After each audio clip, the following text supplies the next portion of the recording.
ogun lọ ogun ò ní kó wa nílé lọ gbogbo alákàbọ̀ sí ní ìwà bàbá mo kí yín gidigidi àwọn olóòtú wa nìyẹn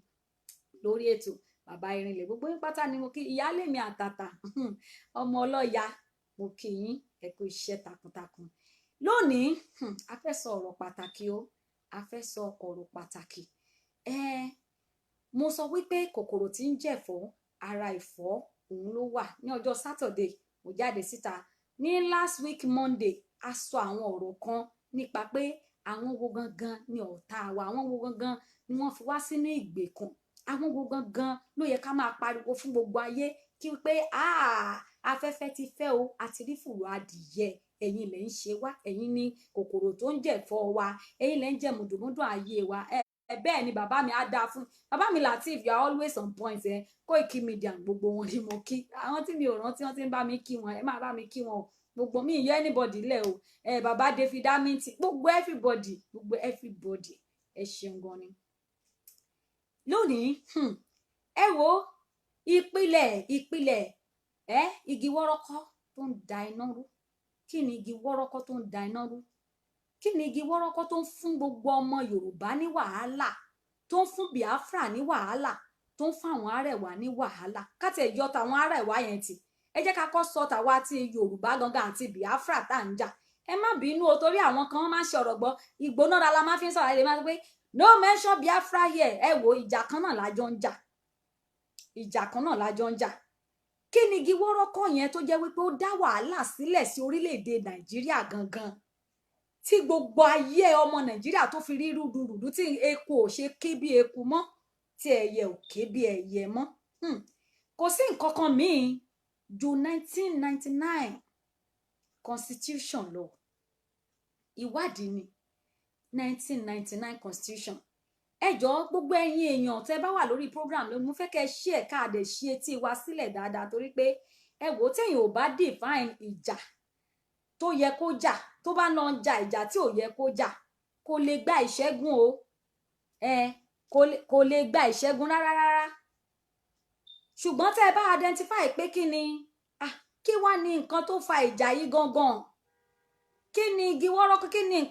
kí ni wàhálà tó ń bẹ kí ni wàhálà tó wà nídìí ọ̀rọ̀ yìí gan tí gbogbo ẹ fi dojúrú báyìí ọ̀pọ̀lọpọ̀ ló jẹ́ wípé nígbà tí ẹsẹ̀ bá dàpọ̀ máa pa báyìí tó yẹ pé ojú là ń wá ẹsẹ̀ láwọn máa dì mú ṣùgbọ́n instead ká wọ pé ibi ojú ló ti ń ṣe pin o ẹ jẹ́ ká yọ kúrò ọ̀tọ̀ ní egbò ẹsẹ̀ la máa wò ojú làsìkò kọ́kọ́ gbọ́dọ̀ rí ẹ̀yin èèyàn mi 1999 constitution tí wọ́n fi ń darí ìjọba orílẹ̀-èdè Nàìjíríà tá a wà ẹ jọ̀ọ́ ẹ jẹ́ ká jọ sọ àsọyépọ̀ ká mọ igbe tá a máa kígbe síta nísìn pé igbe wo la máa ké ṣe Fúlàní la máa pariwo Fúlàní ti pa wá tán o àbí Tinubu la máa pariwo Tinubu ti pa wá tán Ọbásanjọ́ ti pa wá tán o kíní kan ni o kí ni ó wà nídìí gbogbo ọ̀rọ̀ tó ń ṣẹlẹ̀ ní Nàìjíríà yìí ó ní 1999 constitution tí wọ́n fi ń darí ìjọba orílẹ̀-èdè wa tí kò sì yẹ kó rí bẹ́ẹ̀ torí pé láti ìgbà tí a ti gbọ́ nípa ayé àwọn bàbá wa Awólọ́wọ̀ ó ní àwọn nǹkan kan tí wọ́n fi lélẹ̀ nígbà yẹn gẹ́gẹ́ bí ẹkùn sí ẹkùn tó ń pè ní region pé bí wọ́n ṣe ń darí ìjọba regional western side ni o àwọn south ni o àwọn north ni o igun mẹ́rin yẹn náà la ní ṣùgbọ́n nígbà tó di 1999 tí àwọn ológun tí wọ́n débẹ̀ yìí àwọn ìjọba bàbá Abacha tí wọ́n débẹ̀ kí ló ṣẹlẹ̀ gangan sí constitution àwọn wo ló kọ constitution yìí kí ni àwọn nǹkan tó wà nínú constitution yìí gangan púpọ̀ ni ò mọ̀ nípa kinní yìí wọn ò mọ̀ nípa ọ̀rọ̀ constitution yìí wọn ò mọ̀ tó wà nínú ẹ̀ mo gbọ́ àwọn nǹkan kan lé ní ẹ̀rù bà mí pé àwọn èèyàn yìí wọ́n láì ṣe wípé a kàwé a sì kàwé a máa ń claim pa ní ọgbọ́n a ní ìmọ̀ a ní òye a wá dàbí amúkún yẹn tí wọ́n sọ wípé tó ní ẹsẹ̀ ṣe wá wọ́ ọrùn ẹ ṣe wá wọ́ báyìí gbogbo ẹrù tó rù lórí ẹrù ẹ ṣe wọ́ tó pé ọrùn tó wọ́ lẹ rí ẹ̀yin ò ṣe wòsàlẹ̀ ẹ̀rí pẹ́sẹ̀ mi ti wọ́ ni ibi tí ẹsẹ̀ Nàìjíríà ti wọ́, tí ayé àwọn ọmọ Nàìjíríà ti wọ́ wá. Jẹ́ wípé lóòótọ́ o kò ṣe pé 1999 la ṣe bẹ̀rẹ̀ sí ń jẹ ìyà, a ti wà lóko ìyà nítorí àìmọ̀kan àwọn bàbá wa. Gbogbo ẹni tó bá wo program tí mo ṣe ní Heritage nígbà kan, a gbé àwọn bàbá wa kan wá, àwọn bàbá wa láti Afẹ́nifẹ́re. Àwọn bàbá yìí sọ̀rọ̀ nípa àwọn ìran tí Awólọ́wọ̀ ní nígbà yẹn, àwọn nǹkan tó fi lélẹ̀.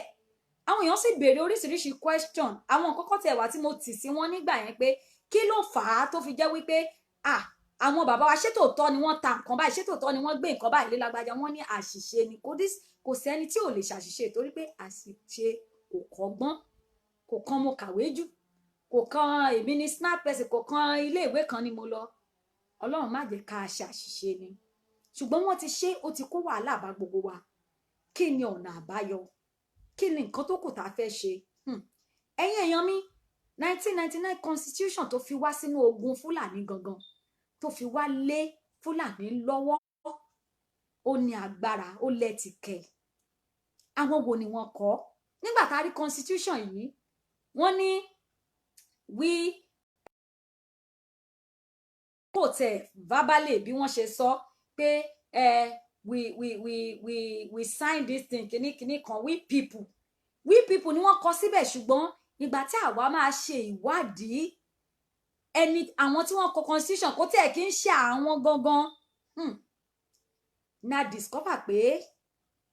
lọ́yà General Abacha, ẹni tá à ń pè ní Audu, òun ni ó kọ constitution. Àwọn nǹkan wo ló wà nínú constitution yìí? Tá a bá gbọ́ gbogbo àwọn nǹkan tó wà nínú constitution yìí, ẹ̀rù Ọlọ́run á bà yín, especially àwọn exclusive list yẹn ló terrible jù. Gbogbo àwọn bíi kán máa ní wọ́n wá sọ wá di occupancy ní ilẹ̀ wa, sí ọ̀fọ̀ sí ọ̀fọ̀. Gbogbo àwọn nǹkan tí wọ́n sign sínú kinní yẹn, tí wọ́n kọ sínú constitution yẹn, àwọn nǹkan tó jẹ́ pé ó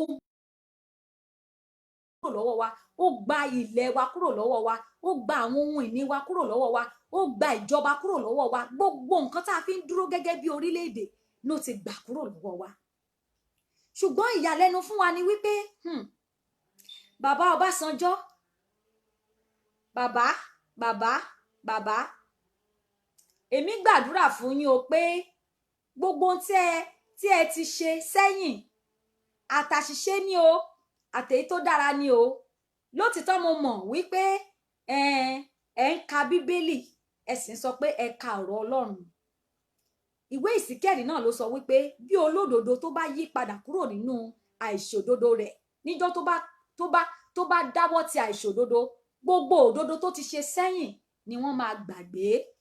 Àìṣòdodo yẹn tó parí ayé rẹ̀ sí, òun náà Ọlọ́run máa dì mú. Ibi tí ẹ̀rù Ọlọ́run fi bà mí nìyẹn, ibi tí ẹ̀rù ẹlẹ́dàá ti bà mí nìyẹn. Ó ní bí a bá wá rí ẹni tí ó ń ṣe aláìṣòdodo ọjọ́ ayé rẹ̀, ńjọ́ tó bá yí padà tó bẹ̀rẹ̀ sí ń ṣe òdodo, pé àti ọjọ́ náà la kà á sí olódodo. Kábíyèsí ọba mi òkè, ta ló tó bi ọ́ lẹ́jọ́? Ta ló tó bi ọ́ léèrè? Kò sí. Ó ní gbogbo ẹ̀yin adánilájọ́, gbogbo ẹ̀yin adánilẹ́jọ́, ẹ ṣọ́ra ṣe, ẹ jẹ́ ká ṣọ́ra ṣe, torí pé kí ni ẹni tẹ́ ń dálẹ́ tẹ́ ń sọ pé ní ká má bá ìwà ènìyàn búburú wí, ṣùgbọ́n tí ní mọ̀gbà tí èèyàn bá máa làjà, tó bá máa yí padà kúrò nínú àìṣòdodo sí òdodo. Bàbá Ọbásanjọ́, a fẹ́ bi yín léèrè ìbéèrè ni o bàbá, tọ̀wọ̀tọ̀wọ̀. Ẹ jọ̀ọ́, constitution yìí tó jẹ́ wípé wọ́n gbé ìjọba rẹ̀ lé yín lọ́wọ́, ẹ lè sọ wípé ẹ rí àwọn nǹkan tó wà ńbẹ̀, ẹ lè sọ wípé ẹ mọ àwọn nǹkan tó wà nídìí àwọn nǹkan yìí láti ṣàlàyé fún àwọn èèyàn ti yín pé bó ṣe ń lọ lélẹ̀, ẹ mọ àwọn nǹkan tó jẹ́ àkóbá fún wa níbẹ̀. Gbogbo ẹni tó ń gbé orí pípọ́n yẹn síbẹ̀, ìdájọ́ Ọlọ́run ó ń bọ̀ o. Èmi ò ní ṣépè fún ẹni yẹn. Tí platform yìí tí ò bá wọ̀ ọ́ lọ́rùn, tí ò bá tẹ́ ọ lọ́rùn, kúrò lórí platform. Ṣùgbọ́n pé ó fẹ́ já program yẹn lulẹ̀, ẹ̀mí ara ẹ̀ ló fẹ́ fi já lulẹ̀. ẹjọ yẹn máa ju love and like button a lè rí ṣe ká má rí Júdásì a lè ṣe ká má rí àwọn agbẹ̀yìnbẹ̀bọjá àwọn máa lè wọ́n pọ̀ káàkiri bọ́ máa lè ṣe ń bẹ nínú Yorùbá ló ń bẹ nínú Ìgbò ló ń bẹ láàrin àwọn Haúsá náà Ọlọ́run kó gbà wá lọ́wọ́ wọn kí ni ìgbẹ̀yìn agbẹ̀yìnbẹ̀bọjá kí ni ìgbẹ̀yìn ọmọ àlè wọ́n máa ń parun bẹ́ẹ̀ náà ni yóò máa parun ni bàbá ẹ lè sọ wípé ẹ mọ tó wà nínú àwọn constitution yìí ẹdẹ ń darí ẹ darí wa fún odidi ọdún mélòó after 1999 constitution ìbànújẹ́ ló jẹ́ fún wa ẹ darí wa fún ọdún mélòó bàbá Ọbásanjọ́ ẹ darí wa fún at least ọdún mẹ́jọ lẹ fi rule ní abẹ́ 1999 láti bí constitution yìí ẹ dẹ̀ lè sọ pé ẹ rí gbogbo àwọn nǹkan tí wọ́n kọ síbẹ̀ yẹn a mọ̀ wípé ẹ jẹ́ ọlọ́gbọ́n ẹ jẹ́ onímọ̀ ẹ jẹ́ olóye ẹ smart gbogbo nǹkan lẹ́mọ̀ ṣùgbọ́n kí ló wà ń bẹ̀ tẹ́ ẹ fi ṣẹnu mẹ́rẹ́ ẹ dákẹ́ bẹ́ẹ̀ ṣẹnu mẹ́rẹ́ bá ẹ sọ nǹkan kan. nígbà tó jẹ́ pé ẹ̀yin la rí gẹ́gẹ́ bí aṣojú tó jẹ́ pé ó jáde láti ilẹ̀ wa pé kẹ́ ẹ lè tàn mọ́lẹ̀ fún àwọn nǹkan kan ṣùgbọ́n bàbá ṣe lẹ panumọ́ o ẹ panumọ́ ni o ẹ panumọ́ ẹ sì ṣèjọba yẹn gbogbo nǹkan fi wá dojúrú ẹ ní agbára ọba òkè ó fi yín sí ipò tó fi jẹ́ wípé ẹ̀yin ẹ lè yí nǹkan padà ẹ lè mú ayé rọrùn kí ni nǹkan tẹ́ gbà níbẹ̀ ṣé ìmùlẹ̀ ni ṣé ìfẹ́ la máa pè ní àbí ṣé ìwà agbára ni bàbá ṣé ẹ̀yin náà bámúbámú ni mo yó ẹ mọ̀ pé bí ń pọ mẹ́ni kọ̀ọ̀kan lẹ fi ṣe ń gbà yẹn torí n tó wà nínú constitution yìí ó burú gidi ni wọ́n tà wá tán ni ẹ̀ẹ́dẹ̀ sọ̀rọ̀ wọ́n tà wá pátápátá tán the only thing tí kò ṣẹlẹ̀ pẹ̀lú constitution yẹn ni pé wọ́n kó gbogbo bí ẹrú tí wọ́n ń ṣe láyé àtijọ́ nígbà tí àwọn British tí wọ́n wà ń bẹ̀ wọn kàn ṣe fún wa bẹ́ẹ̀ wọ́n fi okùn sí wa lọ́rùn ni ká ní ayé wọ́n máa fi okùn sí wa lọ́rùn tó jẹ́ wípé wọ́n máa ní ó yá lónìí o oko ìrèké lẹ̀ ń lọ kí wọ́n sọ kínní. bàbá mi Yẹmí forget Obi let's talk on what to do next. bàbá mi díẹ̀díẹ̀ ni à ń ṣàwọn èèyàn wa lójú ni o kán lè mọ ariwo tá a máa pa nísìn ariwo tó ń lọ lóde tá a máa pa nísìn bàbá wà ń bẹ̀ 1999 wọ́n rí mo kọjá lọ sí apá east o ní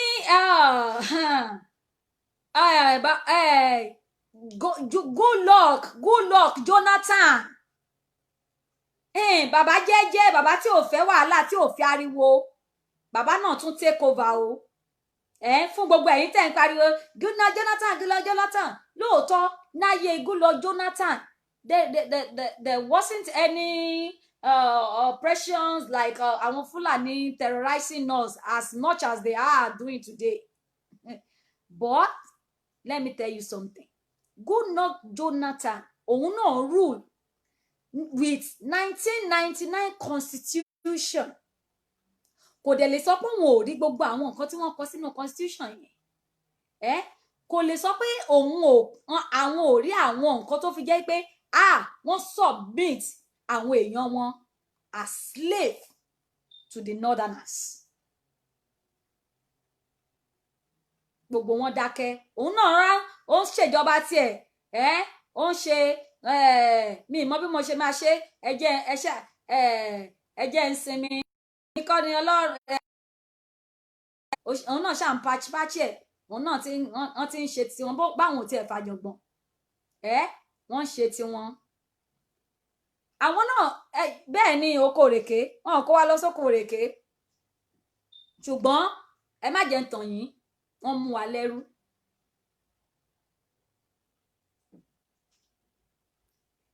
nígbà tí Goodluck Jonathan náà rí gbogbo constitution yẹn kò sọ̀rọ̀ o the same constitution òun náà ló ṣe ń rule wa àwọn nǹkan tó dẹ̀ wà nínú constitution yìí ẹ̀yin èèyàn mo fẹ́ kí gbogbo ẹni tí ò bá tí ì lay hand lórí constitution Nàìjíríà ó ní láti lọ kà o ẹ ní láti lọ kà á Ọlátúnjí Samuel bẹ́ẹ̀ ni wọ́n ní láti end kó tí ẹ ṣe pé kán tó end Nàìjíríà yìí ṣe rí nǹkan tó máa end Nàìjíríà ó ní kókó tí mo fi wá sí bíbà ilé ní mi ò mọ̀ di àwọn bàbá yẹn nígbà tí wọ́n bẹ̀rẹ̀ sí tú àwọn àṣírí kan lónìí a lè gbé sórí atẹ́gùn ṣùgbọ́n mo fẹ́ fi dá yín lójú pé àwọn bàbá yìí pàápàá jùlọ àwọn tó wà tán àwọn bàbá tó wà ní Afẹ́nifẹ́re àtàwọn bàbá kọ̀ọ̀kan nínú àwọn ẹgbẹ́ míì tó jẹ́ pé wọ́n dúró déédéé àwọn bàbá yẹn wọ́n kọ àwọn ẹ̀gbin tí wọ́n fẹ́ fi lọ̀ wọ́n òun lè ṣe tẹ́ bá rí àwọn bàbá mi tó jẹ́ pé máa ní gbogbo ọdún tí wọ́n ti ń ṣe kinní kan wọn kọ́lé gbogbo ẹni tó ṣe kinní kan ayé wọn ṣe rí rádaràda wọn ṣe kinní kan torí wọn jẹjẹkújẹ ni torí wọn rìnrìnkúrìn ni just like bàbá yẹn bàbá Fúlàní kí ló porúkọ ẹ̀ yẹn tí bàbá yẹn sọ pé bàbá tó dá SARS sílẹ̀ ní 1994 Fúlàní mo ti gbàgbé orúkọ kejì ẹ̀ tó sọ pé òun ló ń dá SARS sílẹ̀ ṣùgbọ́n pé nígbà tí ọ̀rọ̀ ẹ̀ tó ti rí pé gbogbo tí wọ́n fẹ́ kó máa ṣe kò ṣe ó ní òun ó remain poor pé ṣùgbọ́n ó tẹ̀ ń lọ́rùn láti wà poor but àwọn èèyàn títí wa wọn ò fẹ́ wà poor wọ́n ń jẹ ǹṣó wọ́n ń jẹ sókè tí wọ́n ni ẹ̀yin èèyàn mi wàhálà tó dé bá wa lónìí òun ni constitution 1999 ariwo tá a bẹ̀rẹ̀ tó yẹ ká bẹ̀rẹ̀ sí máa pa síta fún àwọn ènìyàn tá a máa bẹ̀rẹ̀ sí máa pa lọ síwájú ńsìn bóyá ẹ fẹ́ máa pariwo ẹ̀ lórí social media ni o bóyá nínú rally ni o protest ni o orí ẹ máa hashtag ẹ ni o kan we want to end 1999 constitution because ṣẹ́rí tẹ́ bá sọ pé end Nigeria Nigeria ò lè end kankan tí wọ́n bá tí end the constitution tí wọ́n bá tí destroy constitution 1999 yẹn bá a pariwo títí dọ̀la pé kí káwọn international community àbí country kí wọ́n help wa United Nations kó help wa Boris Johnson ṣẹ́rí ẹ wò ó tá a bá mú ìjà níbi tó yẹ ká ti 1999 constitution yẹn a gbọ́dọ̀ kọ́kọ́ ṣiṣẹ́ lórí ẹ̀ náà a gbọ́dọ̀ ó ní gbogbo wa máa bẹ̀rẹ̀ sí máa pariwo sí gbogbo ẹ̀yin tẹ́ ń béèrè pé kí ni way forward a kàn lè bẹ́ síta kára ní way forward now ní kíní kan a gbọ́dọ̀ kọ́kọ́ rọra enlighten ara lóòótọ́ gbogbo nínú wa mọ̀ ṣùgbọ́n àwọn kan ò mọ̀ ká tó máa jìjẹ́ bí torí nísìnyí gbogbo àwọn abẹ̀yìn bẹ́bọ jẹ́ wọ́n ń pariwo Ìgbò lọ́tà àwọn Ìgbò ní kíní kan àwọn kan ti ń sọ wọ́n ní wọ́n ti announce pé kí Ìgbò máa palẹ̀ wọn mọ́ kíní kan ọkàn bẹ́ẹ̀ mo dẹ̀ ti clear ní ọjọ́ Saturday mo sì máa tún sọ lẹ́nìí àwọn Ìgbò kan kọ́kọ́ ní ọ̀tá wa o number one thing tá a kọ́kọ́ gbọ́dọ̀ máa pariwo bá a ṣe jáde síta máa sí gbogbo ayé ti rí wa yẹn tá a ti ṣe rally pé a ṣe mọ́ o a fẹ́ lọ o Odùduwà nation now Yorùbá nation now ohun tá a gbọ́dọ̀ máa pariwo fún gbogbo ayé ni pé end this fraudulent constitution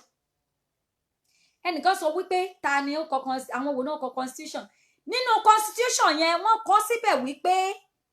gbogbo wa la fọwọ́ sí pé àwọn bàbá wa fọwọ́ sí irọ́ sì ni wọ́n kò àárí pé kò sí ẹni tó sign whether from the west or from the east tó sign constitution yẹn ìjọba Abacha General Abacha lọ́ọ̀yà ẹ̀ ló pè tó write constitution yẹn ṣùgbọ́n wọ́n wá kọ constitution bí ẹni pé àwọn èèyàn kan ni wọ́n pè láti kọ constitution yẹn ní region bí ó dẹ̀ ṣe yẹ kí wọ́n kọ constitution kan ni wọ́n ṣe kọ tó máa kọ constitution ó máa constitute àwọn èèyàn representative kò tí ẹ̀ ń ṣe àwọn house gan náà máa decide ẹ̀ wọ́n yan àwọn aṣojú láti ìjọba kí ló pé láti ìjọba ẹkùn west wọ́n máa yàn láti àwọn east wọ́n máa yàn láàrin àwọn ti north náà gbogbo wọn náà máa jọ jókòó tán máa jọ wò pé kí ni ó fẹ́ fọ wa àṣà wa rèé èdè wa rèé báwo la ṣe máa gọ́fà tiwa bá a ṣe fẹ́ lọ lélẹ̀ nǹkan tí ó wọ̀ fún wa ṣùgbọ́n wọn ṣe yẹn so Abacha lọ́yà Abacha Audu lórúkọ ẹ̀ Audu àti fridays lẹ́ni Audu lórúkọ ẹni tó kọ constitution lọ́yà Abacha lẹ́ni tó kọ constitution constitution yẹn dẹ̀ lélẹ́yìí láì ṣe pé wọ́n hand the constitution yẹn láì ṣe pé wọ́n hand the constitution yẹn mi ò lè ka gbogbo tó wà ní constitution ó long tẹ́ bá fẹ́ constitution yẹn a máa gbé síta if you want to read about Nigeria you will everybody can access it a máa fi link sílẹ̀ tẹ́ máa fi access ẹ̀ ẹ lọ kà á it's a long list ẹ lọ wo àwọn nǹkan tó wà nínú exclusive list ẹ lọ wò ó ìgbà yẹn lẹ máa mọ̀ pé a ti wọ gàù ìgbà yẹn lẹ máa mọ̀ wípé ẹ tó máa gbà wá lọ́wọ́ àwọn kìnìún àfi ká expose àwọn people yìí pé fraud ni wọ́n ṣe fún wa torí kò ń ṣe ọ̀nà tí wọ́n ń gbà kọ constitution ni wọ́n gbà kọ constitution wa láì jẹ́jẹ́ pé wọ́n hand the constitution yìí ẹ̀yin èèyàn mi international kìnìún gan wọn ò ní dá sí a gbọ́dọ̀ kọ́kọ́ expose jẹ́ sí gbogbo àgbáyé náà pé this is what nǹkan tó bind gbogbo wa papọ̀ lélẹ̀ and it's a fraud hand 1999 constitutional should be our song òun ló yẹ kó jẹ́ ọ̀rọ̀ tó máa jáde lẹ́nu wa káàkiri báyìí sí o pé wọ́n ní láti lókè àgbà ẹ̀yẹ èèyàn wa o gbogbo àgbáyé o this constitution o ẹ bá wa hand ẹ o àfẹ́mọ́ o this fraudulent document kò ṣe dẹ̀ bẹ́ẹ̀ ni bàbá mi ò sí bọ̀ wálé ṣé democracy náà practice yẹn kò dẹ̀ sẹ́ni tó lè mú wọn sí gbogbo àwọn owó táwọn senator ń gbà kínní kankan bẹ́ẹ̀ yẹn wọ́n wá sọ wá di wọ́n wá fún wa ní certificate of occupancy ní ilẹ̀ títí wa gangan àmọ́ tó túmọ̀ sí níbo ni sí ọ̀fọ̀ sí kí ló jẹ́ sí ọ̀fọ̀ ní ilẹ̀ wa àwọn èèyàn wá máa gbalẹ̀ máa ṣe sí ọ̀fọ̀ ní ilẹ̀ níbo náà ti ń ṣe sí ọ̀fọ̀ ní àwọn ilẹ̀ orílẹ̀-èdè míì níbo náà ti ń ṣe èyí tó túmọ̀ sí pé ẹ̀yin kọ́ lẹ ní ilẹ̀ o ẹ kàn ń occupy ilẹ̀ yẹn ni mọ̀ túmọ̀ ẹ̀ gbogbo ọmọ Yorùbá nísìnyìí ẹ ti gba inú wa náà máa dùn a máa sáré síta ẹ bá mi ráwọn local government ẹ bá mi ráwọn kinní kán bá mi ṣe sí ọ̀fọ̀ ilé mi kán bá mi ṣe ọ̀dẹ̀ ni wá wọ́n ti lò wá jìnnà ẹni tó ní kí n máa sọ what constitution ṣe èsì yẹn ẹ lọ Google ẹ̀ constitution 1999 ó wà káàkiri wò ó tẹ́ ẹ̀ bá dẹ̀ ní ẹ send message a máa share sí yín a máa gbé kinní yẹn síta fún yín a máa post ẹ̀ if you want to go on Citizen AY platform you will read it there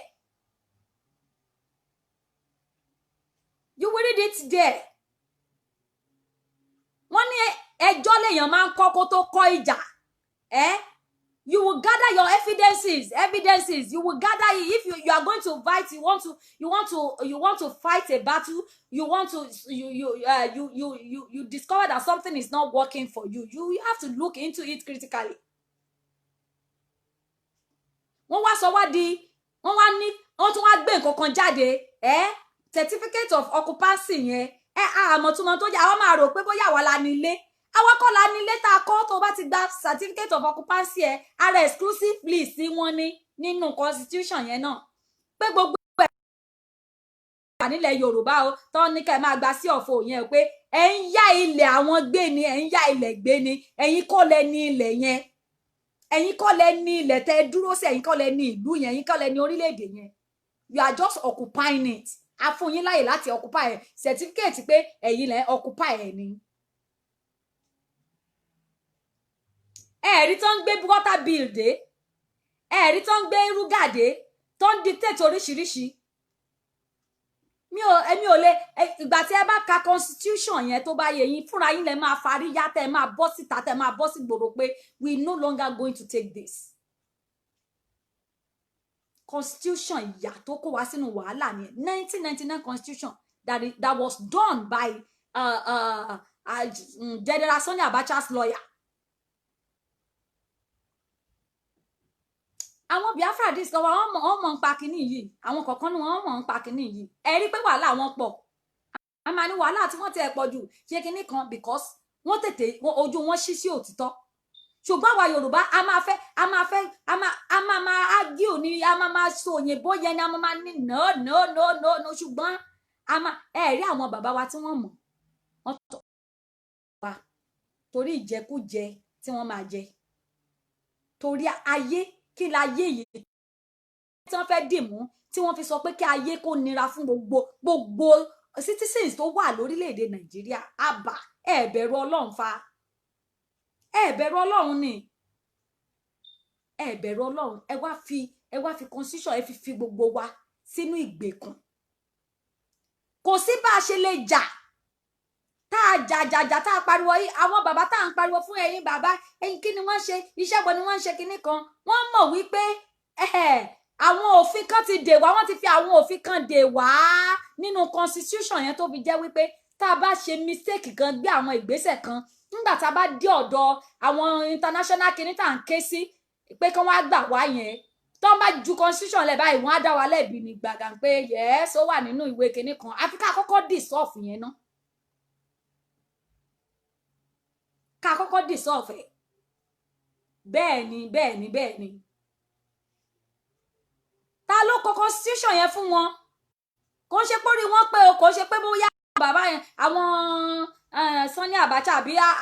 Audu tó ló kọ constitution yẹn pé òun àbí Sani Abacha ló ní ọpọlọ yẹn lórí tó yá ní ó yá write it down, write this down, write that down. No,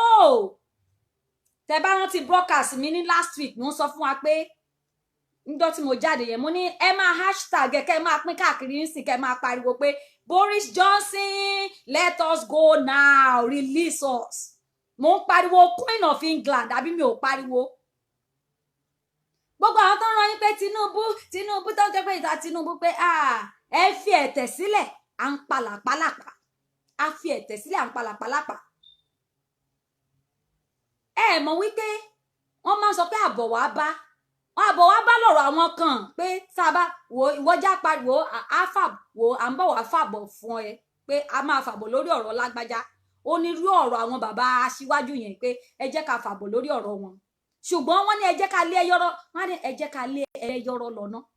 Àwọn ẹlẹ́yọrọ́ tó yẹ ká kọ́kọ́ lé lọ mo sọ kan ní last week, àwọn ní àwọn Boris Johnson, àwọn Èrùmí tó wà lábẹ́ omi àti ìpariwo ó yẹ ká bẹ̀rẹ̀ ẹnì kọ̀ọ̀kan gan báyìí. Má dúró de ìgbà tí wọ́n bá máa sọ wípé protest máa wà lọ́ọ̀dì kinní kan máa wà níbì kan tó tán bá di rally. Ìwọ gangan, I love one woman, I just saw the post on Facebook today. Wọ́n máa mọ̀ pò ní ó dẹ̀ ra gbé bánà ẹ̀, ó dẹ̀ ra gbé dání. Ìwọ náà kí ni ìwọ náà ń ṣe? Gbogbo Facebook tó wà máa kọ oríṣiríṣi sínú kinní kó máa post ẹ̀ káàkiri hashtag ẹ gbé sínú cardboard pé Boris Johnson end 1999 torí àwọn ló wà nídìí, àwọn lọpọlọ tí ó wà lẹ́yìn Fúlàní, ìjọba Fúlàní. Tell them I said so. Àwọn lọpọlọ tó wà nídìí gbogbo ìwà tí wọ́n hùwà báyìí o. Ṣé bẹ́ẹ̀ yẹn náà ni ẹ̀mí wọn yigbì tó ni? Ṣé bẹ́ẹ̀ yẹn náà ni wọ́n láyà tó ni tí wọ́n bá ní backup? Bẹ́ẹ̀ ni á dáa fún yín bàbá mi. Aláwa ń democracy ẹ̀dẹ̀ ń lo constitution military kó tẹ̀ tún ṣe constitution yẹn gan. Àní èèyàn kan ṣoṣo ṣe máa dá decide fún gbogbo ẹ̀yà tó wà lórílẹ̀‐èdè Nàìjíríà. Adé olówó what are inside the constitution that aren't suitable? Oh, ìyà suitable, bóyá ìyà tẹ́ ń rí yẹn ló suitable to hearing. Mo ṣe sọ fún wa tó ń sìn ni pé ṣé mi ní kí n máa ka constitution how many, you don't know how many pages they of. So I should bring them and be reading to you one after the other. Go and make research for yourself.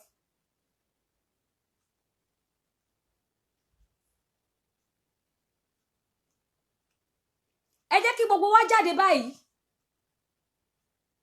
Bóyá individually ni o, bóyá la máa kóra wa jọ o, bóyá mẹ́ta mẹ́rin ni kó jẹ́ family gan ni, family. Thank God for the internet. Even Facebook gan ti ṣe mọ̀nàmọ̀nà sí gbogbo wọn ní bọ̀dé, gbogbo wọn náà ń gbà bọ̀dé. Wọn ò fẹ́ kó òtítọ́ wà expose ni, òtítọ́ yẹn dẹ̀ ti jáde. Tó òtítọ́ bá ti jáde báyìí. Irọ́ máa sáré káàkiri ni, kò ní ríbi dé sí mọ́.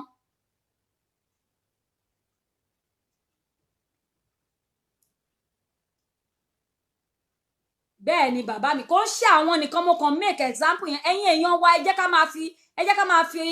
ọgbọ́n àti sùúrù ẹ jẹ́ ká máa fi bára wa tá bá ń ṣe program ẹ jẹ́ ká máa fi bára wa ṣe pọ̀ mi ò lè máa dárúkọ gbogbo wọn tán ẹ̀yin lẹ máa dárúkọ wọn ẹ máa dárúkọ wọn ẹni báyìí náà mọ̀ nípa constitution yẹn kò sọ̀rọ̀ ẹ máa sọ pé you are mentioning kinní kan what about kinní kan that means òun act bíi pé àwọn kan la yọ sílẹ̀ a lè dárúkọ ẹ jẹ́ kí gbogbo àjọ expose gbogbo àwọn tó mọ̀ nípa constitution yẹn gbọ̀n nǹkan tá à ń sọ ni wípé àwọn tó wà ń bẹ yes like Ọ̀ṣínbàjò bẹ́ẹ̀ ṣe sọ yẹn ṣebí sáà ni ó dẹ̀ mọ̀ ọmọ constitution yìí but à ń kọ́kọ́ sọ̀rọ̀ nípa ẹni tó kọ́kọ́ jẹ́ ẹni àkọ́kọ́ bàbá Ọbásanjọ́ tó kọ́kọ́ wà ń bẹ tó rí tó tún hand over Ọ̀ṣínbàjò náà wà ń bẹ like you said Ọ̀ṣínbàjò yẹn wà ń bẹ àbí wọn kì í ṣe barrister gbogbo wọn kọ́ lọ máa dárúkọ ṣùgbọ́n àwọn tó ṣe kókó àwọn tó ti head the country là ń sọ yẹn tán ní asset tán ní right láti question láti query láti sọ pé we hello my fellow citizen Republic of Nigeria Baba Obasanjo has the right to do it as a president láti pe àwọn house àwọn gbogbo kinní nǹkan kan bẹ́ẹ̀ pé this is not supposed to be pé ẹ jẹ́ ká come to round table ẹ jẹ́ ká bó ṣe yẹ kó rí ní democracy la wà this constitution kò yẹ kó wọ̀ kò yẹ ká máa lo constitution báyìí wọ́n ní right yẹn because òun ni head of the state ní democracy kinní yẹn a dẹ̀ tún sọ nípa Jonathan ṣé Ọ̀ṣínbàjò ṣé òun ni president ni.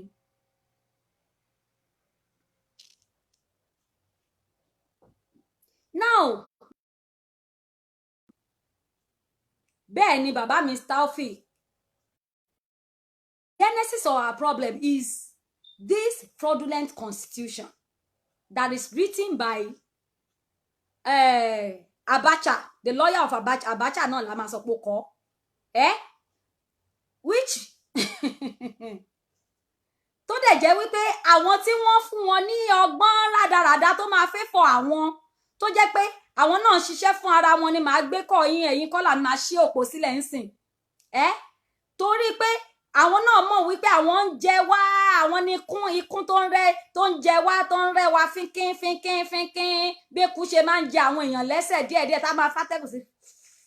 oúnjẹ yín ó ń dá egbò sí yín lára á tún máa fàtẹ́gùn sí dùn mọ́ yín British government òun la ṣe máa kó wọn pọ̀ bẹ́ẹ̀ ni amen àmì my brother Ezekiel Ìlọrí àwọn la máa kó papọ̀ báyìí o pé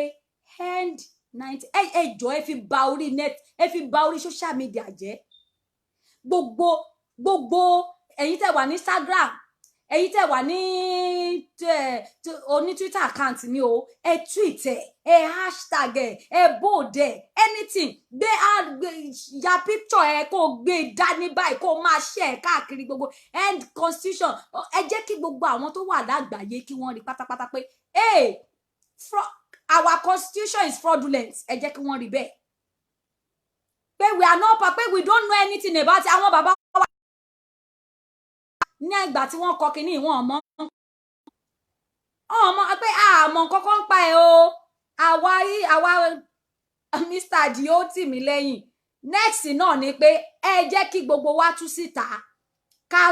polongo ẹ̀ ká pariwo síta fún gbogbo ayé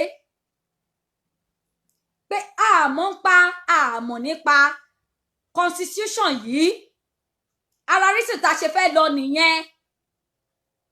Boris Johnson nation now Queen Elizabeth and this product because àwọn people yẹn àwọn náà fẹ́ wá lọ ṣùgbọ́n tó bá ti rí pé àṣírí ti tú tó mọ̀ pa àṣírí ti tú ẹ wo ibi tó ti máa bẹ̀rẹ̀ ní ẹ̀ without that constitution being removed we are not going anywhere òtítọ́ ni mo wá sọ fún yín lẹ́nu bá a kọ́dà tá a kó bọn tá a kó gbogbo ẹ wò number one ibi tó ti kọ́kọ́ máa ṣe àṣẹ ni pé kí ni constitution tó ń govern yín ní country yín tẹ́ bá máa enter into agreement pẹ̀lú ilé iṣẹ́ bóyá ẹ fẹ́ daṣẹ́ pọ̀ pẹ̀lú nǹkan kan àṣà ní nǹkan tó ń bind yín papọ̀ tó jẹ́ wípé anywhere tó bá gbé lọ even kẹ́ni ẹni tó ń ṣèkà yẹn gan kó máa ṣèkà tó bá ti mọ̀ pé ó wà nínú òfin ìwé òfin kò sí tó fẹ́ ṣe wọ́n á ní òkè kí ni nǹkan tó ń bind ní papọ̀ tẹ́ bá ti present ẹ bá ní so you don't have a case òun la ṣe máa pariwo síta pé we don't know anything no àmọ́ nǹkan kan pa constitution yìí àmọ́ o so ẹ máa hashtag ẹ naija now yes ẹ naija sọ pé ẹ ó yá destroy this constitution no we don't want this 1999 constitution again we don't want it ibi tó ti kọ́kọ́ máa mú pẹlẹbí ọ̀rọ̀ jẹ nìyẹn o ẹ rí i pé egun wọn ń le ara wọn ń le torí wọ́n mọ̀ wípé constitution ṣì ń bind gbogbo wa papọ̀ wọn ò tí dissolve ẹ̀ wọn correct ẹ̀ ṣé nígbà tí wọ́n bá correct ẹ̀ tí wọ́n nullify gbogbo constitution yẹn tí wọ́n dissolve ẹ̀ tí wọ́n cancel ẹ̀ àbí tí wọ́n tún ṣe tán pé àwọn èèyàn wa pé ó yá ó jẹ́ ká tún nǹkan báyìí gbogbo ẹ̀yin region kí ó yá kí lẹ fẹ́ nǹkan báyìí tá a kọ́kọ́ ṣèyẹn ná a ṣe bẹ̀rẹ̀ pé kí ni next thing ariwo tá a fi ní jẹ́ kán sinmi nìyẹn kì í ṣe ariwo tá à ń lọ sunná ilé tá à ń para wa tá à ń ṣe kinní kan nǹkan kan bẹ́ẹ̀ títú síta tá à ń títú síta yẹn bánà tó yẹ ká máa gbé yìí sọ́yìn fún EndSARS níbo ni EndSARS ti wá EndSARS is just ó dàbí integral part of àwọn nǹkan tó ara àwọn nǹkan tó jẹyọ tó bí aftermath constitution result tó wà nípa fraudulent constitution yìí òun ni EndSARS tá à ń rí yẹn nígbà tá a bá wá sọ pé EndSARS ṣé EndSARS ni wàhálà ayé wa bó tiẹ̀ jẹ́ wípé àwọn iṣẹ́kíṣẹ́ constitution yìí ló ń fún àwọn EndSARS yìí lágbára constitution yìí ló fún àwọn senator yìí lágbára tó fi jẹ́ pé wọ́n máa sùn bí ọ̀dẹ̀ ní house tó ń bá wà tó ń tí mílíọ̀nù àpò wọn tí ò sẹ́ni tó lè challenge wọn tí ò sẹ́ni tó lè bá wọn wí. This same constitution òun ló fún àwọn gọ́fúnà yín lágbára tó fi jẹ́ pé ẹ bá máa sun ẹ̀jẹ̀ kí tírélà máa lọ yín kó máa lọ yín lójú títì lójoojúmọ́ báyìí kò mú fún anything wọ́n ní nǹkan kan tó ń fún wọn lágbára. This same constitution yìí náà ló ń ti àwọn police wa lẹ́yìn ṣé police báwo ni Haúsá tí ò gbọ́ èdè yín Haúsá tí ò gbọ́ èdè kò gbọ́ Yorùbá lẹ́nu kò gbọ́ Ìgbò ẹ wá post ẹ pé òun ni kó wá máa ṣé òkè nígbà tí ó bá dé agbègbè kan táwọn tó ń ṣiṣẹ́ láabi bá wà ń bẹ̀ báwo ló ṣe fẹ́ understand the culture wọn bó ṣe ń ṣe ọjà bó ṣe ń rìn o aago bíi báyìí ni wọ́n ń rìn sí ọjà wọn o culture tí wọ́n ní bíbá yìí o tó ń wá láti ibi tí wọ́n ti tó jẹ́ pé go náà gbọ́ wọn gbọ́ kàn constitution yìí náà ni tán fi da ẹsẹ̀ ràgó mọ́ ẹsẹ̀ ràgó constitution yìí náà ni torí láìsí yẹn wọ́n mọ̀ pé kò sí bí wọ́n ṣe fẹ́ ṣe constitution yìí náà ló jẹ́ kán máa rówó kó jẹ tó fi jẹ́ pé wọ́n á jẹ́wó kò sẹ́ni tó lè prosecute wọn constitution yìí náà ni àmì àṣẹ bàbá mi Ọlọ́run á protect gbogbo wa bẹ́ẹ̀ ni constitution yìí ni bẹ́ẹ̀ ni bàbá mi Ọlákúnlé Ezekiel end Nigeria constitution now tó yẹ ká máa sọ nìyẹn ẹ fi 1999 sí 1999 yẹn gangan ẹ máa fi 1999 yẹn kọ́ máa lọ gbé ti 1960 1999 constitution end it now Boris Johnson free us now Boris Johnson end Nigeria àwọn yẹn ni ẹ jẹ́ ká pariwo they know about this thing wọ́n mọ̀ nípa gbogbo àwọn nǹkan tó ṣẹlẹ̀ yìí wọ́n mọ̀ àwọn in tó tẹ́ fẹ́ ṣẹlẹ̀ ṣe rí àwọn bàbá tán ti jẹjẹkújẹ nínú táwọn jàjẹkújẹ yẹn fi àwọn bàbá yẹn lẹ̀ àwọn bàbá dáadáa wà mo sì ń àṣọ yín àwọn bàbá dáadáa yẹn náà ń tú gbogbo àwọn àṣírí yẹn náà ń sọ gbogbo ìrìn bọ́n ṣe ń rìn náà ń sọ gbogbo ẹ̀ fáwa. orin yẹn kọ ni ó ní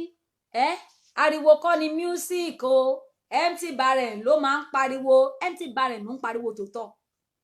because MC Barren á kàn máa ṣe gbogbo after yẹn náà tó gbogbo ara ẹ̀ ó ti máa fi gbálẹ̀ gbogbo tó yẹ kó máa fi dán kó máa fi ṣe gbogbo ó ti fi gbálẹ̀ tán nígbà táwa pariwo ariwo yẹn náà ọmọ máa tún máa kó yàjẹ wá máa ẹwà àwọn ẹ̀mí tó ń ṣòfò bá àfẹ́kẹ́mí ṣòfò bá a ṣe máa ja ìjà yìí kì í ṣe ìjà physical nìkan pé a fẹ́ jáde a fẹ́ pariwo nìkan spiritually ìjà òmìnira kódà a máa jà diplomatically intellectual wise a máa jà gbogbo kì í ṣe gbogbo nǹkan rẹ ó yá ẹ kọ́ bọ́n síta ẹ kó ọ̀fà síta nìkan irọ́ ni àwọn tó jẹ́ pé ẹ̀jẹ̀ wọn ń ṣẹ̀jẹ̀ lójú ni tẹ́lẹ̀tẹ́lẹ̀ kí lẹ expect from Fúlàní ẹ̀mí wọn ò jọra sí wọ́n mọ̀ pé ẹ wo ìran wọn àwọn Fúlàní in tí wọ́n fi lè destroy tí wọ́n fi ẹ wo bàbá mi àwọn wọ́n ń ṣiṣẹ́ ẹ wo àwọn lọ́yà ń ṣiṣẹ́ àwọn lọ́yà torí wọ́n pé tó jẹ́ pé wọ́n ti jẹ̀jẹ̀kú táwọn gan nífẹ̀ẹ́ ọmọ orílẹ̀-èdè wa tán nífẹ̀ẹ́ ọmọ Odùduwà wọ́n ń ṣiṣẹ́ lọ lọ́wọ́lọ́wọ́ àdúrà ní kẹ́ máa gbà fún wọn káà náà dẹ̀ ṣe ojúṣe títí wa wọn ò dẹ̀ lè gbé wá síta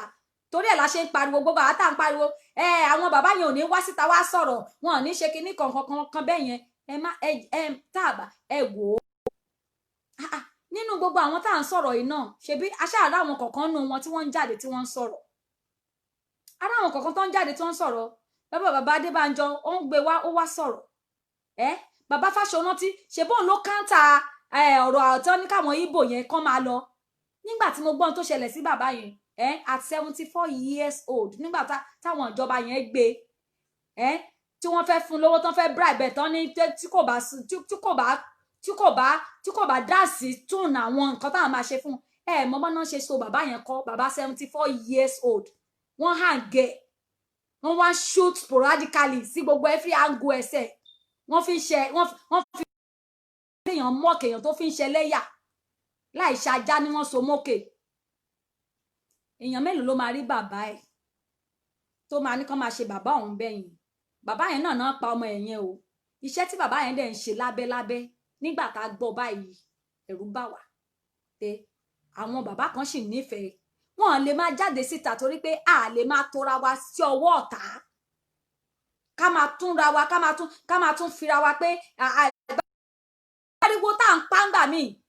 tẹlomi ń pa ó yẹ jẹ́ ká ṣe báyìí ó yẹ jẹ́ ká ṣe báyìí ẹlòmíì á pè báyìí á máa sọ àwọn àṣírí tí ò yẹ ká máa sọ sórí ìta àìdẹ̀ ní sùúrù á mọ̀ pé ó ká wa lára lóòótọ́ ó ń ta wa lára lóòótọ́ ṣùgbọ́n 60 years kò máa ń ṣe ọmọdé ọdún tá a ti wà nínú ìyà yẹn a ṣe bẹ̀rẹ̀ kínní àwọn bàbá yẹn dẹ̀ tí wọ́n nígbà tí a gbọ́ gbà tí wọ́n ti bẹ̀rẹ̀ sí ṣètò lórí kínní tán ti ń gbo kínní critically pé nǹkan ibi tí kínní ti wọ́ wa lé táṣìírí yẹn ti ń tú àwọn òtí ẹ̀ tí ìbẹ̀rẹ̀ pa fẹ́ agitate síbẹ̀ à ń pariwo ẹjọ́ ẹ̀yin èèyàn wa ibi tí ọ̀rọ̀ ti ń wọ́ wa lélẹ́yìí o tí constitution bá wà okay irú àwọn bàbá aṣíwájú tá à ń pariwo yẹn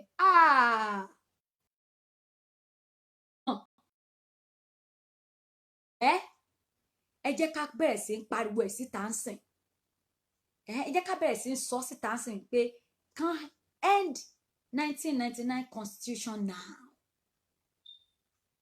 end 1999 constitution now end Nigeria nǹkan tó mú Nigeria exist tá a sì fi exist whether as one òun náà ni ẹ káàbọ̀ ọmọ Jésù òun náà ni 1999 constitution yìí constitution yẹn ẹ̀yin èèyàn mi a ní kú sóko ẹrú bẹ́ẹ̀ ni mo sọ wò a ní kú sóko ẹrú ṣe rí SARS tán ẹ̀ǹdì yẹn tí SARS bá lọ ìmí máa dé àwọn Fúlàní wọn á sì máa wò wọn máa fojú màbo gan kéré tán máa fojú àwọn èèyàn wa rí ó ju màbo lọ tí constitution yẹn tí wọn bá yọ kúrò because òun ló máa gba agbára lọ́wọ́ wọn ẹ rò pé àwọn náà fẹ́ ká bọ́ ni àṣírí wọn ti tú ọ̀bẹ ti bọ́ lọ́wọ́ wọn wọ́n wá fẹ́ dà ságídí torí agídí yẹn náà mọ̀ ń lò ẹ má gbàgbé wípé bẹ́ẹ̀ ni bàbá mi talks àṣírí ọ̀rọ̀ Ọlọ́run tó wípé gan ó ní àṣírí Olúwa ń bẹ pẹ̀lú àwọn tí ó bẹ̀rù rẹ̀ mọ̀ nǹkan tó ń pè lá àṣírí lèèyàn fi ń ju ọ̀tá lọ ó ní ẹni tí ó pa ẹnu rẹ̀ mọ́ ìwé òwe ló sọ bẹ́ẹ̀ o ọ̀rọ̀ Ọlọ́run ló sọ bẹ́ẹ̀ ó ní ẹni tí ó pa ẹnu rẹ̀ mọ́ ó pa ẹ̀mí ara rẹ̀ mọ́ bó ṣe wà fún individual bẹ́ẹ̀ náà ló wà fún gbogbo àgbáyé bẹ́ẹ̀ ló wà fún ìlú bẹ́ẹ̀ ló wà nínú family ìwọ tó mọ ẹnu ẹ̀ pamọ́ tó jẹ́ pé gbogbo nǹkan ṣàgbọ́dọ̀ tú síta ni gbogbo nǹkan ṣàgbọ́dọ̀ tú ẹjẹ́ ìwé tí ná mi o ẹjẹ́ ń sọ tẹnu mi o kò sígbà tó ní sọ tayé ẹ̀ tán máa fi mú ẹ mo gbàdúrà fún gbogbo àwọn tẹ́ ń fojú wò mí pé ọ̀tá ò ní rí wa mú àwa tá à ń tó ẹnu wa tá à ń tó bàbá ẹ wá sọ̀rọ̀ ẹ wá sọ̀rọ̀ ẹ wá sọ̀rọ̀ kán ṣàwá sọ gbogbo ohun tí wọ́n fẹ́ ṣe ṣá. 1999 constitution òun ni igi wọ́rọ́kọ́ tó ń dayé wa láàmú tá a ní láti mú kúrò ní dandan. Ẹ má gbàgbé pé àwọn Fúlàní tá à ń sọ nípa èyí ìdí tó fi jẹ́ wípé ẹ̀mí wọn yigi ìdí tó fi jẹ́ wípé wọn kọ kílẹ̀ oṣù lójijì òun ni pé rí pé wọn ń kọ́lé sílùú wọn ń kọ́lé sẹ́niwẹ̀ kankan ayé kan tí ń lajú ń sìn ní tẹ́ ẹ bá rí wọn wọ́n mọ̀ wípé ibi táwọn bá wà bá àwọn lè kúrò lọ́la wọ́n mọ̀ pé àwọn lè kúrò lọ́la torí ẹ̀ náà ṣe lè destroy náà ti lè ṣe anything torí ẹ̀ náà ṣe lè ṣe anything nígbà tí wọn nílé tán máa ẹbẹ́ yìí lẹ kọ́ ilé tó fine ṣèbáwọn ilé yín náà ń dáná sun ṣèbẹ́yìn lẹ ra mọ́tò ẹ ti rí àwọn ọmọ haúsá kó máa drive jeep no ẹ̀yin èèyàn dá mi lóhùn o ẹ ti rí haúsá kó máa drive jeep kó máa drive Ferrari kó máa drive kó máa ní òun ní yacht òun ní kinní kan ẹ ti rí ọmọ Fúlàní lè rí wọn alárìnkiri ni wọ́n ní ìlú ẹ wò ó ẹni tó dẹ̀ wà custodian constitution yìí òun ni ọmọ wọn tó wà l'Aso Rock yẹn wọ́n mọ̀ pé their days are numbered wọ́n fẹ́ tètè parí gbogbo tán fẹ́ parí torí pé kí ni ìdí tán sì fẹ́ parí ẹ̀ ni wípé wọ́n mọ̀ wípé gbogbo country ó ti reject wọn gbogbo àgbà wọn bí tán máa fẹ́ da orílẹ̀-èdè láàmú wọ́n nílò base àwọn ṣẹ́rí kan ṣe àwọn Fúlàní kan ṣe àwọn pé nígbà kan àwọn US intelligence wọ́n release report pé àwọn ISIS ti wọlé sí Nàìjíríà lápá ibìkan ní Nàìjíríà o wọ́n ti ṣe kinní kan o òótọ́ ni nǹkan tí wọ́n sọ yẹn because ibẹ̀ yẹn ni wọ́n fẹ́ gbà fún wọn láti ṣe base kan lè máa da gbogbo àgbáyé láàmú ṣàwà lára máa gbà wọ́n ibi tán fẹ́ gbà láti fi ṣe base ẹ rò wípé wọ́n máa bá àwọn èèyàn gbé ni wọ́n máa clear ẹ̀bẹ̀ ni wọ́n máa pa àwọn èèyàn bẹ̀rún ni tán máa dominate ibi tán bá wà kò lè nísinmi ilẹ̀ yẹn máa daṣálẹ̀ ni a máa la ojú wa sílẹ̀ ẹ jọ̀ọ́ gbogbo ẹ̀yin èèyàn mi ojú òpó ti ṣí sílẹ̀ o ní nǹkan tó yẹ pé a lè má sọ sórí atẹ́gùn tó o bá ní ọ̀nà security nígbà àwọn tó ń ṣe security nísìnyí á pé àwọn míì gan nísìnyí àti ìgbúrò wọn pè wá lẹ́yìn ṣùgbọ́n nǹkan tó jẹ́ general tá a mọ̀ pé kò ń ṣe àṣírí tọ́ta máa fi mú wa ẹ jẹ́ ká sọ síta báyìí nǹkan tí ẹ̀yin náà bá tún mọ̀ nípa constitution yìí táwọn èèyàn wá ní láti mọ̀ ń pa ẹ pè wọlé +1609 686 9739 òun nọ́mbà tẹ́ máa pè sí à ń gbọ́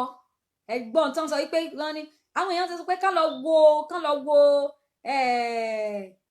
interview tí wọ́n ṣe fún Buhari gbogbo doctoring tí wọ́n ṣe káàkiri àṣírí ti tú ṣáwa máa wá lajú wa sílẹ̀ ẹ jẹ́ ká gbóhùn bàbá wa yìí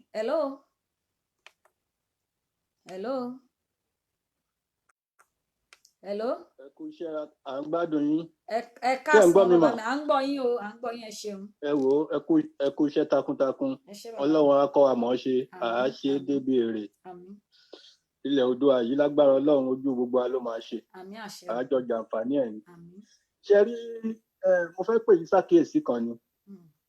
ṣe mọ̀ pé ìjà yìí náà ó má tójọ́ mẹ́ta tá a mà ti ń jà ṣe rí lórí ọ̀rọ̀ Oòduà tá à ń sọ yìí èmi ò fẹ́ kó dàbí wípé a máa ẹ jẹ́ kí n sọ mo fẹ́ sọ nísọ tí ẹ fi mọ̀ pa mọ́ rírì iṣẹ́ yìí mi ò fẹ́ sọ nísọ tí a fi dàbí pé bóyá ṣe ló dàbí pé à ń jọ ń faṣẹ́ yẹn sẹ́yìn ṣe rí ọ̀rọ̀ constitution yẹn èmi ò bá rò wípé lábàá ọmọdé tèmi ká sọ yẹn fún àwọn ọmọ wa tó ń jà ìjà yẹn lọ́wọ́ nílé ṣe rí Oòduà tá a tẹnumọ́ yìí ni kẹ́ ẹ jẹ́ ká dúró lé lórí ṣé ń gbọ́ mi torí gbogbo èèyàn tó ń gbọ́rọ̀ kọ́ ló ní làákàyè àti fi gbé ṣe rí bá a ṣe ń sọ̀rọ̀ Oòduà yìí àti constitution àti Oòduà o mo fẹ́ fi yé yín pé kò sí lè tó dẹrùn fún wọn láti ṣe. ṣé ẹ̀ ń gbọ́ mi yé mà? à ń gbọ́ yín sà. ṣé wàá rí tí náà yìí sọ lórí ìlà ní àná mi ì tẹ̀ wo program tó ìtẹnumọ́ pé kán ṣe constitution bó bàbá yẹn ṣe sọ náà kò tẹ́ mi lọ́rùn tó èmi rí bí ìgbà tíyàn bá ń yí àwọn èèyàn lọ́kàn padà ni. ṣe rí ilẹ̀ Oòduà tiwa tá a bá débẹ̀ Haúsá kan ò ní í ṣolórí níbẹ̀ gbogbo àwọn bàbá tí ó dàbí pé ó ń dáyà já wa wípé kò jẹ́ wọn ò fọwọ́ sí i òun ló jẹ́ ká fẹ́ ìrẹ̀wẹ̀sì òun lèmi rò pé fẹ́ fa ìrẹ̀wẹ̀sì fún wa èmi ò lérò pé ká wo ọ̀dọ̀ àwọn bàbá yẹn rárá fún wọn ló èmi lérò pé ká máa rò nípa ẹ̀. èmi lérò wípé Kóìkí ò ní bá yín dámọ̀ràn constitution ní orí ìlà ẹ̀ torí mo mọ̀ pé nǹkan kan náà ni gbogbo àjọ ń ṣe kó lè dáa náà ládẹ̀ jọ ń ṣe. ṣe rí èmi wò pé ọ̀rọ̀ constitution tẹ́ gbé kalẹ̀ yìí mi ò ẹ má bínú mi ò mọ̀ mo fẹ́ sọ tí yóò fi máa dùn mọ́ yín lórí. nǹkan tẹ́ ń sọ ó ti yé mi ṣe rí ibi tí mò ń land lọ lélẹ̀ ṣe rí tí bí mo ṣe wà yìí mi ò ní any option kò sí wà a gbọ́dọ̀ gbà Odùduwà la fẹ́ ìdí tá a fi gbé kalẹ̀ nìyẹn ṣùgbọ́n ṣe rí ìgbà tí à ń ṣe àwọn ìwádìí báwo la ṣe fẹ́ gba kinní gangan ṣé ẹ̀yin ti ṣetán ẹ̀ sí nílé báyìí nísìnyìí ṣé ẹ̀yin lẹ ń lọ sílé tẹ́ fẹ́ lọ jagun ṣé ẹ ti múra ogun sílẹ̀ ṣé ẹ ti múra ogun tán kì í ṣe wípé bóyá a fẹ́ kọ́ sọ wípé restructure àbí pé kí wọ́n tún Nàìjíríà ṣe but ṣe rí ara ìjà wa as pé a fẹ́ gba Nàìjíríà a fẹ́ gba Odùduwà òun ni ó wà nínú constitution pẹ̀lú constitution nǹkan tá à ń sọ fáwọn èèyàn nìyẹn tá bá wá ń kọ pé end constitution now kò ṣe pé wọ́n á dúró síbẹ̀ pé dissolve Nigeria Odùduwà now gbogbo ẹ̀ la máa gbé síbẹ̀ because but àkànlé máa pariwo. ṣé mo kó tẹ bá ti sọ papọ̀ bẹ́ẹ̀ yẹn èmi náà ní sọ wípé àmọ́ sábà tó sọ̀rọ̀ constitution sí mò ń gbọ́ yín. káwọn èèyàn gbọ́ mi dáadáa kán má ṣì mí gbọ́ o lọ fún restructuring o ẹ má ṣì wá gbọ́ ẹ̀yin èèyàn tẹ́ ń gbọ́ sọ pé restructure kìíní kan ni o ṣùgbọ́n nǹkan tó bá ìdí wa à ń sọ pé ok a fẹ́ pariwo sí international kìíní a fẹ́ gba help àwọn èèyàn a fẹ́ ṣe kìíní kan báyìí àdẹ̀fẹ́ kẹ́mi àwọn èèyàn ṣòfò lọ títí pé because àwọn àti ń lose àwọn èèyàn already ohun tá a ní láti expose sí àgbáyé tá a ní láti expose sí àgbáyé torí Boris Johnson ibẹ̀ yẹn náà ni kinní yẹn ti wọ́ wá ibẹ̀ yẹn náà ti so wá pọ̀ pẹ̀lú Nàìjíríà nǹkan tó dẹ̀ fi so wá pọ̀ ó ní constitution yìí. ibi tẹ́ ẹ̀ ṣàlàyé èdè oyè mi ṣe rí èmi kàn fẹ́ jẹ́ kí nǹkan kan kó tún tọ̀ mọ́lẹ̀ sí wa dáadáa díẹ̀ sí ni ṣe rí constitution yìí gan-an tí wọ́n bá tún kọ mo fẹ́ kẹ́ ẹ mọ̀ pé mi àti yín ò ní síbẹ̀ o èmi dẹ̀ tún fún mo tún padà sí di nǹkan kan pé gbogbo nǹkan tó máa kọ pé kó bọ́ sí bá a ṣe fẹ́ kò sí bọ́n ṣe fẹ́ ṣe ìdí tó fi yẹ ká kúkú dúró sórí ibi tá a fẹ́ wà nìyẹn kò sí bọ́n ṣe máa kọ́ tó ti mọ̀ pé tó bá kọ́ kó rí bá a ṣe fẹ́ ó ti àti free nìyẹn ibì kan náà ló dẹ̀ bọ́ sí a fẹ́ gbòdúà o a fẹ́ tún constitution ṣe o orí ibì kan náà ló yìí dó sí ogun ní méjèèjì ṣé ń gbọ́ mi mà ṣé wá rí ogun méjèèjì ṣé wá jẹ́ ogun yìí ìyẹn ló fi yẹ ká dúró síbi tá à ń lọ gan-an Oòduà yìí náà ni ní jagun tá a bá fẹ́ jagun ohun tó bá yẹ ká ṣe ni ká ṣe tó bá àwọn fúnra ara wọn náà máa mú constitution yẹn jáde nígbà tá a bá sọ pé a fẹ́ lọ pé Oòduà yìí la fẹ́ ṣe èmi náà tí mo bá yín sọ̀rọ̀ ọmọ kékeré ni mí àmọ́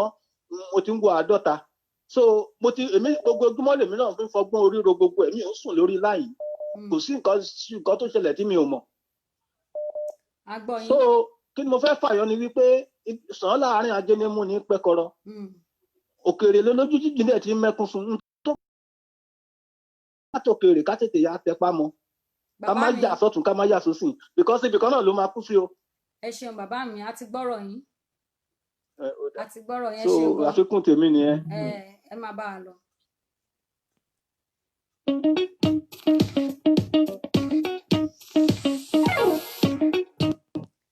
hello ẹ̀yin èèyàn bí nílé ẹ jẹ́ kí ọ̀rọ̀ yìí yé wa dáadáa o. hello ẹgbọ́n sókè. hello ẹ kú ètò ṣé ń gbọ́ mi dáadáa. bàbá ẹ̀rí máa pè yín tí ẹni bá ti drop. Kò sí bàbá ẹ̀rí ló ń sọ̀rọ̀ yẹn. no àwọn ṣe ń pè wọlé ni ẹgbọ́n sókè. ok ọ̀rọ̀ ẹ ṣe mo rò pé àwọn èèyàn wọn understand nǹkan tẹ̀ ń sọ kọ́là tán pè padà yẹn mo mọ̀ kán wà. Kóìkí náà wà passionate everybody wà passionate but àwa kan tá à ń ṣiṣẹ́ àti ṣiṣẹ́ débi pé wọ́n ń béèrè pé òkè ẹ̀ ń pariwo kí ni road map téèyàn bá ṣàlóhùn lọ bì kan ṣáà kan máa pariwo Odùduwà so ọ̀nà méjì téèyàn lè fi gbà àbí mẹ́ta ìsídà kẹ́ jókòó kẹ́ ṣe diplomacy àbí kẹ́ dá ogun sílẹ̀ kéèyàn kú rẹpẹtẹ. ṣe ti understand nǹkan tí mò ń sọ adẹ̀ ń wo diplomatic way ọ̀rọ̀ kan yẹn àwa yìí kò yé àwa tẹ́lẹ̀ àtàwọn tó ń sọ̀rọ̀ restructuring ohun títà ṣẹ̀ṣẹ̀ mọ nǹkan tó ń sọ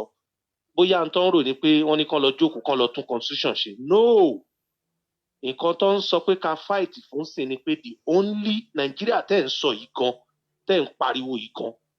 the only legal constitution lèyí táwọn Awólọ́wọ̀ ti ṣe ìgbà yẹn dẹ̀rí wọ́n ní kó kálukú wà láyé ẹ̀ region kọ̀ọ̀kan ń ṣe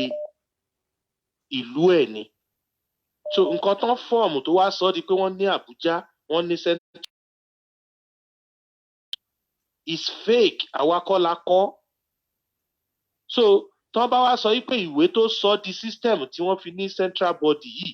ìwé yẹn is fake just because wọ́n kọ we the people sí meanwhile lọ́yà Abacha ló kàn jókòó sẹ́yìn ilé tó kọ ní 1999 so what are we saying ni pé tí gbogbo wa bá challenge pé Nàìjíríà wo lẹ tiẹ̀ ń pariwo nǹkan tó constitute Nàìjíríà yìí tó kúrò ní báwọn Awólọ́wọ̀ ṣe ṣe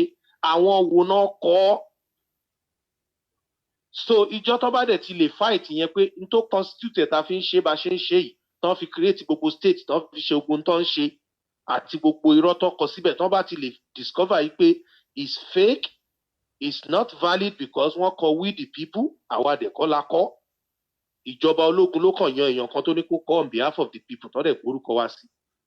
ìjọ tán bá ti lè sọ yẹn tán ti lè win case ẹ̀ that means pé kò sí tó ń jẹ́ Nàìjíríà mọ́ ni tó bá tiẹ̀ máa wà á padà sí region wa ló ń kálukú àṣẹwà ti lọ ṣe referendum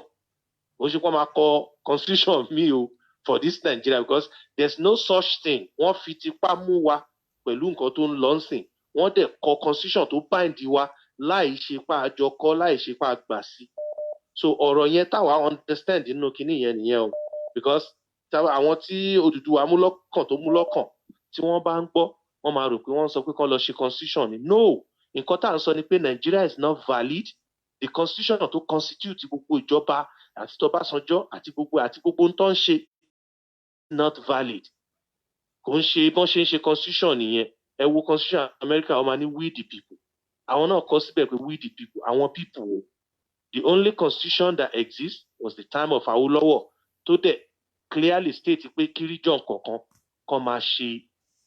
máa ṣe nǹkan tó ń ṣe so eléyìí tó ń lò yìí fake ni so àwọn tó dẹ̀ ń gbabẹ̀ yẹn wọlé náà tẹ báwo ó make sense à ń pariwo pa fẹ́ lọ but tán bá rí kinní yẹn fight tí gbogbo wa bá back on it nǹkan tó máa pé wọ́n máa announce pé gbogbo system tó ń ṣe yìí ló based on that constitution tó ń yan president tó ń yan gbogbo ẹ̀ is fake because àwọn èèyàn agree sí wọn ọ̀dẹ̀ kọ́ constitution wọ́n máa dissolve gbogbo everything wọn kálukú á padà sí region ẹ̀ then láti region wa láti máa wá sọ̀rọ̀ wípé ẹ jẹ́ a ṣe referendum angle